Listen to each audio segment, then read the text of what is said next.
What's up, guys? We're back again for another tier list, and today's tier list is going to be the best meta decks post Duelist Nexus. Duelist Nexus releases in less than a week from now, and what better way to give you guys a bit more insight into the format from my perspective than to do a tier list. So without further ado, let's get started. Turn that down, a little bit of music. Okay, let's get started.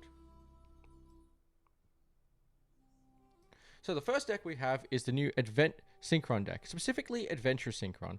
I'm going to put this deck in a tier 2 spot. While I believe this is another very explosive combo deck, it has a few issues, and that is the same thing every combo deck has. Dark Ruler no more, and if the board is broken by, say, Lava Golems, Kaijus, or even Sphere mode, that can be a little bit of a problem.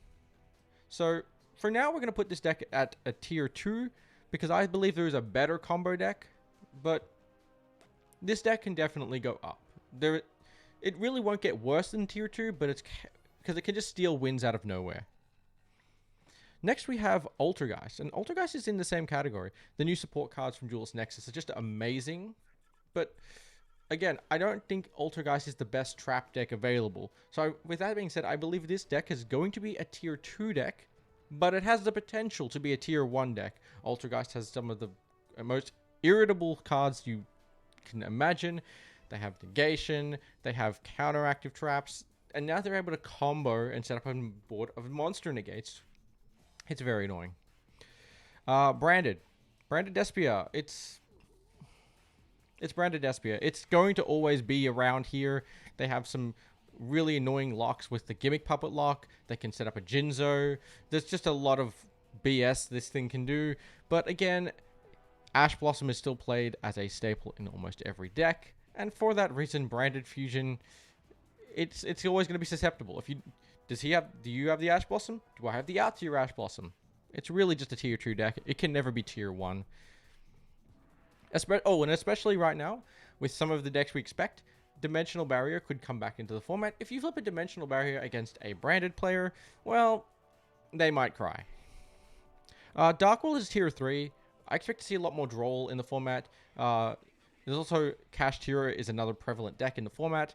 So Dark World, while going first, and if you don't get into any of those bad situations where you see a Shifter or a Droll, this deck can do some really absurd stuff, looping your opponent for 5 cards, and just setting up board negation. What can I say? Dark World is one of those, it's Glass Cannon, it's all or nothing. Dragon Link. This is another tier 2 deck. I believe this deck is somewhat worse than the Adventure Synchron deck. However, I do believe that Dragon Link is still good enough to play. But again, it has the same issues where it loses to mostly the same things the Adventure Synchron deck will lose to. But it just doesn't seem to be as explosive. And for that reason, we're going to put Dragon Link in tier 2. Still a good deck, but just not great enough. Exo Sisters.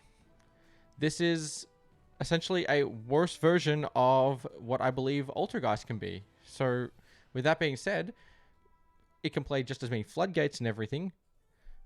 However, it's just not better than Altergeist, so we keep it at tier 3. I'm sure people can have success because a trap deck that just stuns you out of the game is always going to have some relevance in the format. But again, there are decks that do what Exo Sister do better. Does have an advantage. Exo Sister can play cards like Dimension Shifter, which are just very, very impactful in the format. So we'll take it there. Floowandereeze. I wasn't going to talk about this at all, but it's been having success, so we're going to put it in tier 3. I don't believe this is any better than it was before, and if it didn't have tops, I would not be talking about it. Punk Gold Pride, or Adventure Punk, or whatever you call it. It's a very good locals level deck, but I don't think it's going to be good enough to have any success at, say, regional or higher levels. We haven't really seen it get any better.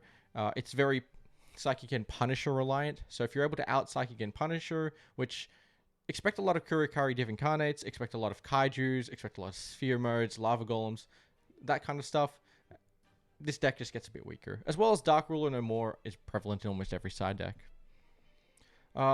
Infernoble. With the new Charlemagne releasing in Duelist Nexus, this deck becomes relevant again. How relevant? Again, we're going to have to wait and see. This deck is going to be very combo reliant, and an Assault deck, or any deck that can really abuse Assault, is going to have some kind of relevance in the format. Now, how much it will have, we don't know. The good thing is it can't hand loop you because Smoke Grenade and the Thief is banned, so if you lived through that, I'm sorry, you don't have to live with that anymore. How good this deck will be, we're going to find out. Kashtira. Big surprise, this is probably still the best deck of the format. Kashtira Arise Heart is a very format-defining card and meta-warping card in that regard. What can I say? It's just Kashtira. It does the same thing it's always done. Hopefully they address this on the ban list where we don't have to deal with this card gatekeeping every other deck. So if you consider this, a card like Kashtira Rise Heart is going to gatekeep a lot of things being even playable. Like Dark Worlds, for example, is the best example of a deck that wants to use the Grave card, but as soon as your opponent puts a Kashtira Rise Heart on the board, you're essentially just losing that game 10 out of 10 times. Labyrinth. This deck is only going to get better in the following releases, but for now it's still the best trap deck in my opinion. It's just better than Altergeist, it's better than Exorcist, it's better than any other trap deck on this list. It has big monsters, you can combo with them, and you can even abuse cards like Eradicator Epidemic Virus, which let's hope that's not around too much longer. But yeah, that's where we're at. It's the best trap deck of the format, not really much to say. It's Labyrinth.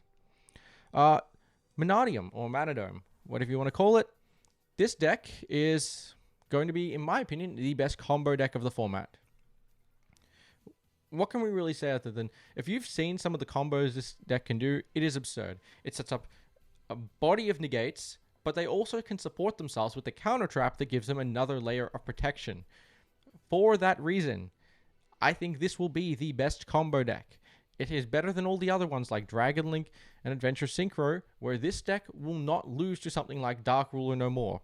This deck will not lose to Evenly Matched, right? It doesn't lose to anything because you have that counter trap negation. Plus support that with hand traps. This is definitely going to be a scary deck.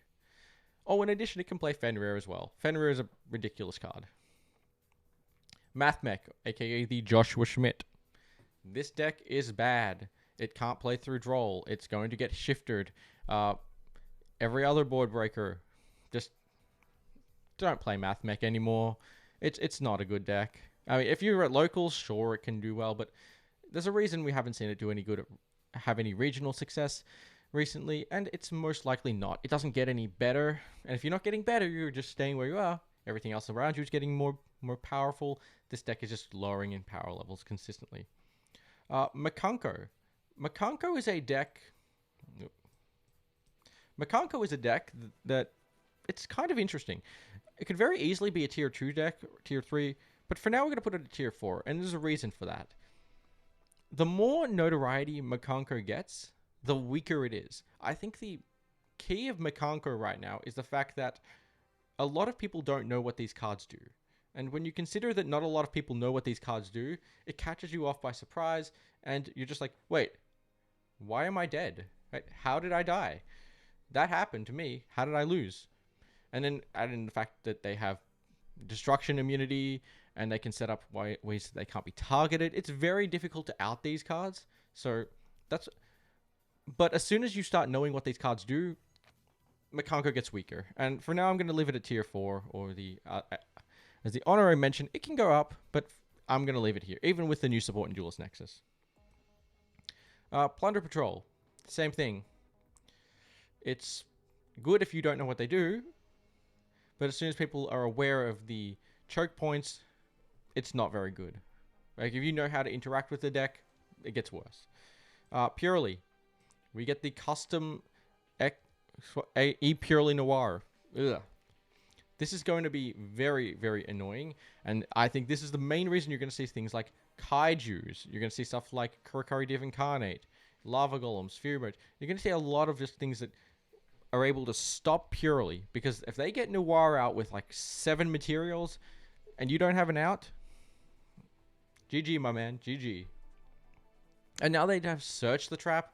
They can end on a draw 6 combo consistently. It's disgusting. So Purely drawing 6 every turn with the towers. What can I say? Rescue Ace next. Rescue Ace, I want to put it at tier 2 for now. I don't think the deck is necessarily game defining. I think if you know how to stop it, and the crux point of this deck is Turbulence, and also they don't really have a lot of protection for now. At least we haven't seen any builds that play protection. So, with all that said, it can go to tier 1, but we're going to start it at tier 2. It could also drop if people just know how to play against it. Turbulence is the crux point of this deck. You stop the Turbulence, you probably win the game. Rika Sun Avalon. I still feel like this is a tier 4 deck. Unless you were Sunsage Jess, it is a tier 0 deck. But we're going to let it sit in tier 2 so all the Rika Sun Avalon apologists don't go, hey, what are you doing? My deck is good. It's not really that good if you know how to play against it. It's not a good deck. Sky Striker. Tier 3. Sky Striker.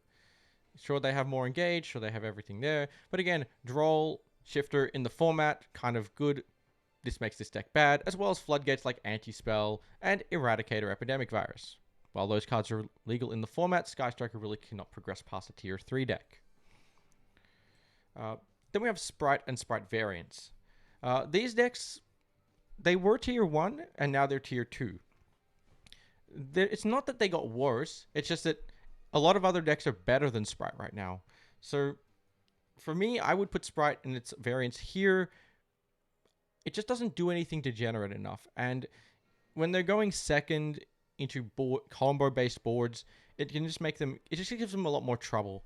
The Runic cards are always going to be good based on what they do and being able to recur and actually give you resources. The for higher build can draw you more cards and give you more disruptions. But again, it's just more of a mid deck. It doesn't do anything unfair. And if you don't do anything unfair in the format, you're probably not going to be the top contending lists. Sword Soul is just a staple tier 3 deck. It's better than all of the decks below it. It's just really consistent.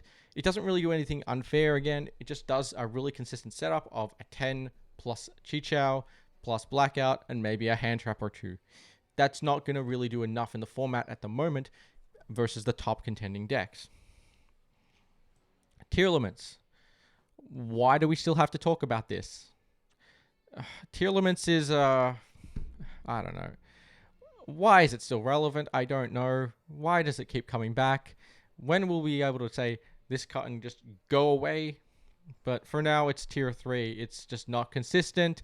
Yeah, again, Shifter is in the format. Arise Hut is in the format. This is something that hurts a deck like Tier Limit that needs the graveyard. What can I say? It's tier 3. Hopefully soon tier 4. We'll see where it goes. Trap Tricks. It's not good, folks. It's just not good. As much as I want this to be good, it's just not good. What can I say? It's worse than all the other better decks. It hurts. It's good at locals. That's about as best as you can do. But regionals, higher level events, no good. The Distant Coder, aka the Unchained deck. This is also not very good. It was bad before. They get a new piece of support. It's not going to matter now. It's just still a tier 4 deck and don't play it. And then finally, Vanquish Soul. This is like the best tier 3 deck. It is capable of playing a lot of hand traps. It's capable of being very consistent based off the in-archetype Staker Soul, Pot of Prosperity, Small World Rhoda. Again, very consistent deck. Can always pretty much do what it wants to do. The problem is, what it does is not very good compared to the other best decks. So, for that reason, it's completely mid. And if it's completely mid, it's not degenerate enough to compete with the better decks. If it can't compete with the better decks, this is unfortunately where it goes. So guys, that's going to be the tier list for today. Hope you enjoy it. Let me know what you think in the comments. If you enjoyed this video, hit that like button. And if you want to see more of my content, can subscribe. It's free, helps support the channel. So I will see you next time. I'm RetroYGO. Peace.